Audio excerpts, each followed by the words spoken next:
Saya tahu bahwa banyak para pelaku bisnis yang kemarin masih menunggu pemilu, wait and see. Karena agak khawatir dengan politik yang memanas menjelang pelaksanaan pemilu. Tetapi sekarang, alhamdulillah, pemilu berjalan dengan lancar, masyarakat berbondong-bondong ke TPS juga dengan riang gembira.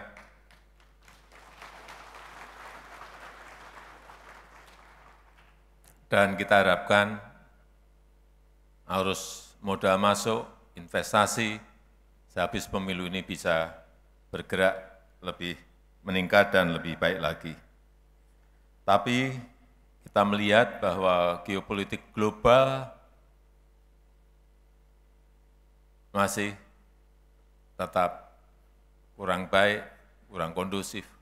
Kita lihat perang juga masih berjalan di Ukraina, di Gaza, tetapi yang paling penting politik negara kita, politik dalam negeri kita stabil.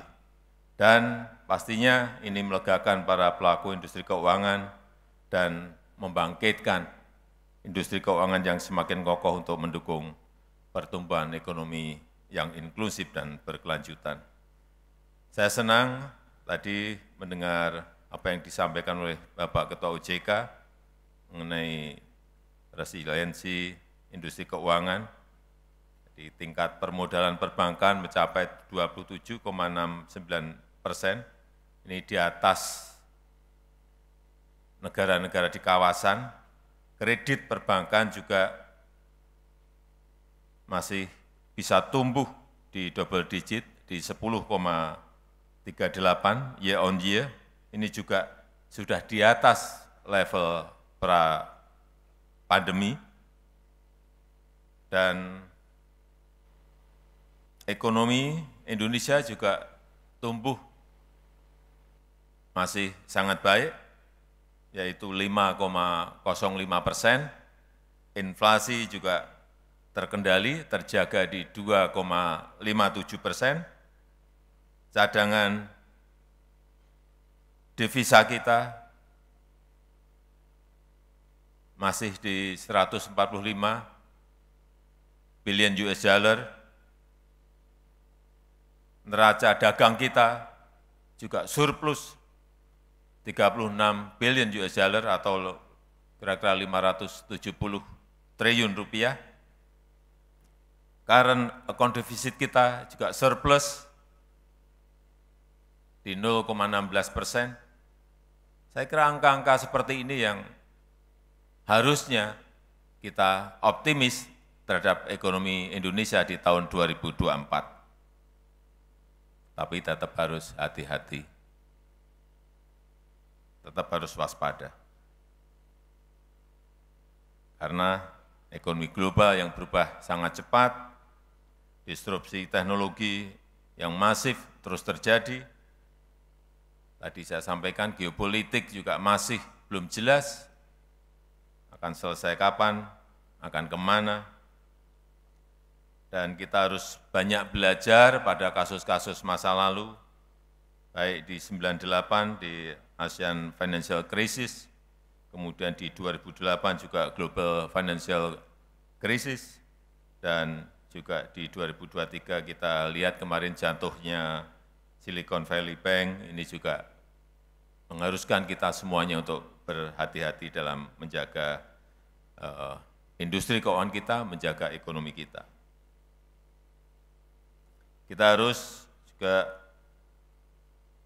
menjaga ekonomi agar inklusif dan berkelanjutan.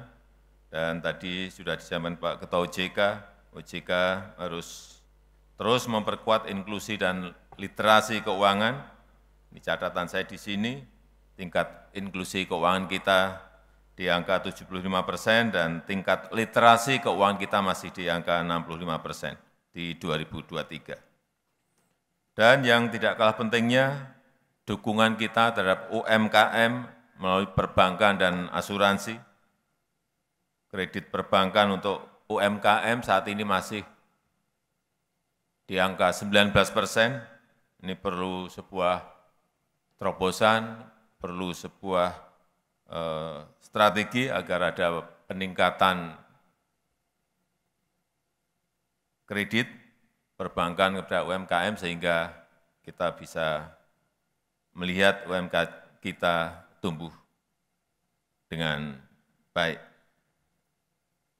Terakhir, saya mengapresiasi penyempurnaan taksonomi keuangan berkelanjutan Indonesia yang diluncurkan tadi oleh Pak Ketua OJK, sehingga inisiatif keuangan hijau dapat menyeimbangkan aspek ekonomi, aspek lingkungan, dan inklusivitas.